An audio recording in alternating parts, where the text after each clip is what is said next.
true horror story behind the monster. 2003 movie. You've seen the movie Monster, which was released in the year 2003. Charlize Theron's astonishing transformative performance, winning her an Academy Award. It was raw, brutal, unforgettable. A harrowing dive into the life of Aileen Wuornos, the woman dubbed America's first female serial killer. We saw the desperation, the rage, the murders along Florida's highways. We felt, maybe, a flicker of empathy amidst the horror. But what if the movie, as powerful as it was, only scratched the surface? What if the true story, the reality behind the celluloid, is infinitely darker, more complex, and yes, more horrifying than even that unflinching film portrayed? What if the real monster wasn't just the one pulling the trigger? Prepare yourself. We're going beyond the script, beyond the headlines, into the chilling abyss that was Aileen Wuornos' real life. This isn't just a crime story. This is a chronicle of a collapse.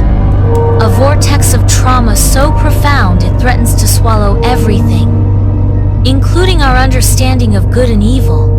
This is the true horror story behind Monster. The horror began long before the first shot was fired. Forget the hardened woman on death row for a moment. Picture a child, Eileen Carol Pittman, born in Michigan in 1956. Her father, a convicted child molester, was diagnosed with schizophrenia and died by suicide in prison before she even knew him. Her mother, barely a teenager herself, abandoned Eileen and her older brother Keith when Eileen was just 4 years old.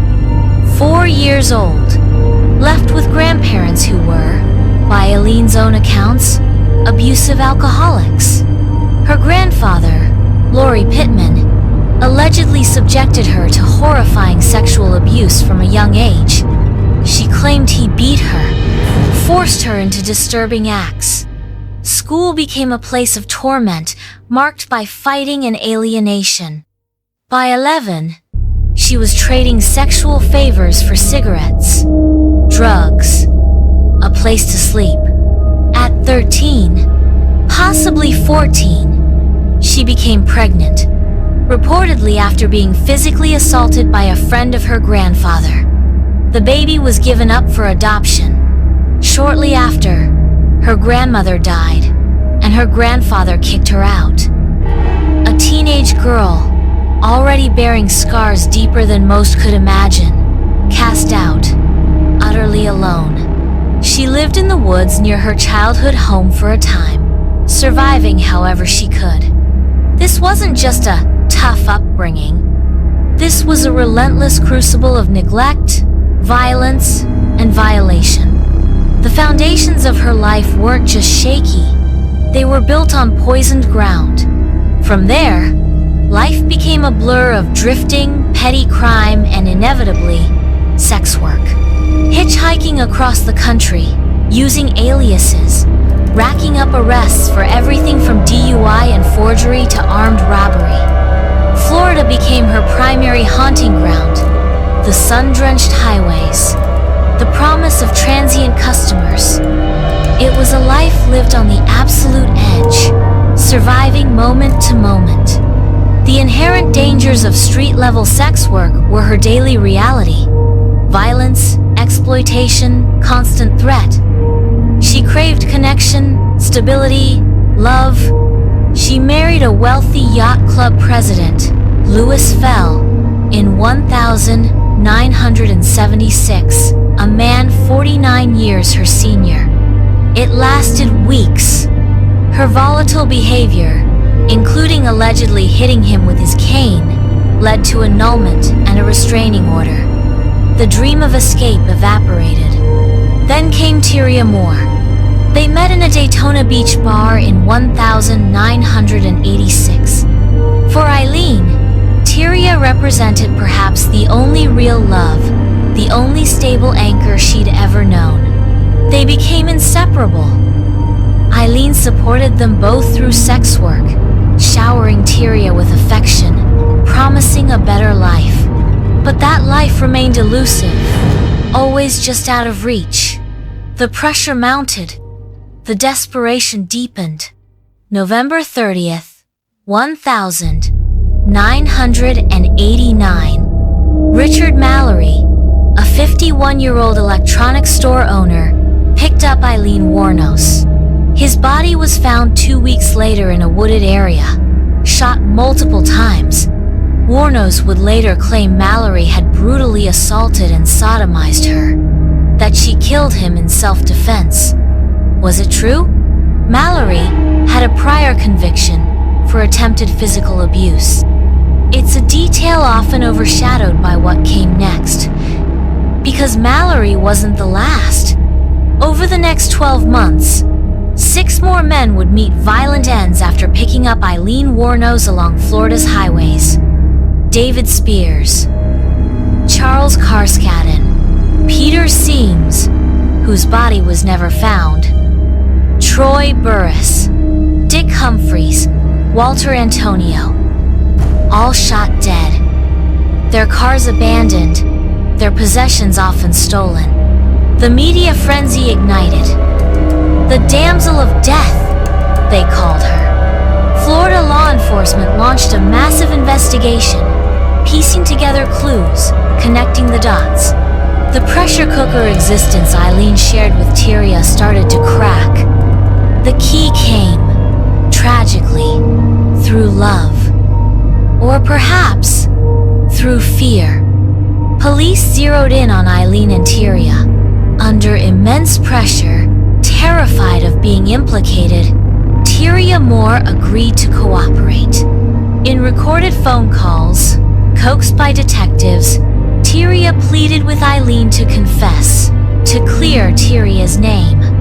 Heartbroken, feeling betrayed by the one person she loved, Aileen essentially implicated herself, trying to protect Tyria. She was arrested outside a biker bar in Port Orange, Florida, on January 9th, 1991. The trial was a spectacle.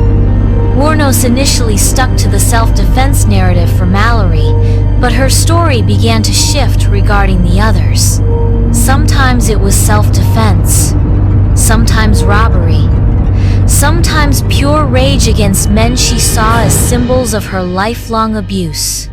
Her courtroom outbursts became legendary, raw, furious, desperate.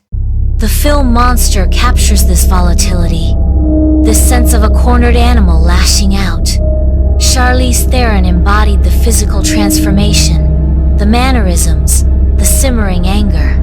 But cinema needs narrative arcs, comprehensible motives.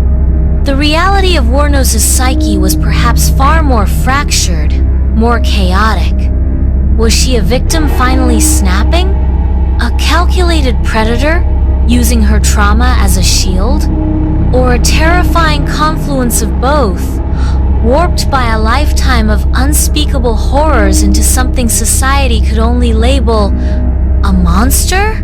She was convicted for Mallory's murder, and eventually pleaded no contest or guilty to the others, except for Peter Seams. Sentenced to death 6 times over. On death row, her mental state seemed to deteriorate further. She made bizarre claims, conspiracies, police misconduct, even that her killings were to prevent a wider apocalypse. She fired her lawyers, demanded her appeals cease, and practically begged the state of Florida to execute her. She wanted out. Out of the system, out of the appeals, perhaps out of a mind that had become an unbearable prison. The woman who fought so hard to survive on the streets now seemed desperate to die. On October 9th, 2002, Aileen Wuornos was executed by lethal injection. Her final meal was simple, a cup of coffee. Her final statement was chilling, defiant, and utterly bizarre. And here, is where the story takes its final, mind-boggling turn. It's not just about the debate over her sanity, or the morality of the death penalty, or even the lingering question of self-defense in that first killing. The twist isn't a hidden clue or a last-minute revelation about the crimes. The true, gut-wrenching twist is this. Aileen Wuornos' final spoken words before her execution weren't just a rant. They were reported by multiple witnesses, including a respected Associated Press reporter as, "Yes, I would just like to say I'm sailing with the Rock, and I'll be back like Independence Day with Jesus, June 6th. Like the movie, Big Mother Ship and all. I'll be back. I'll be back. Sailing with the Rock? Like Independence Day? Big Mothership?" These weren't the words of a calculated killer expressing remorse or defiance in a conventional way. They were the words of someone whose grasp on reality appeared completely, terrifyingly shattered.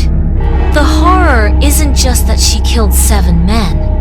The deeper, more profound horror, the one the movie touches upon but reality screams, is the utter devastation of a human spirit.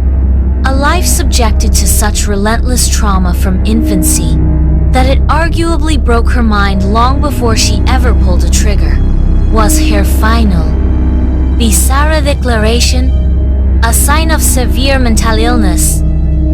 A final, ¿de espérate escape into delusión? The true horror story behind Monster is not just about the monster she became, but the horrors that created her, and the terrifying possibility that the monster society saw and executed was, in the end, a profoundly broken human being, lost in a reality none of us could truly comprehend. The film gave us a narrative we could process. Her life and her final words leave us adrift in something far more disturbing. The abyss of a mind and a life consumed by horrors, both inflicted and committed, until the very end. And that echo, "I'll be back," lingers long after the credits roll. And that's the end of this video. Like, share, and subscribe to Horror Vault to watch such interesting true horror stories on our channel.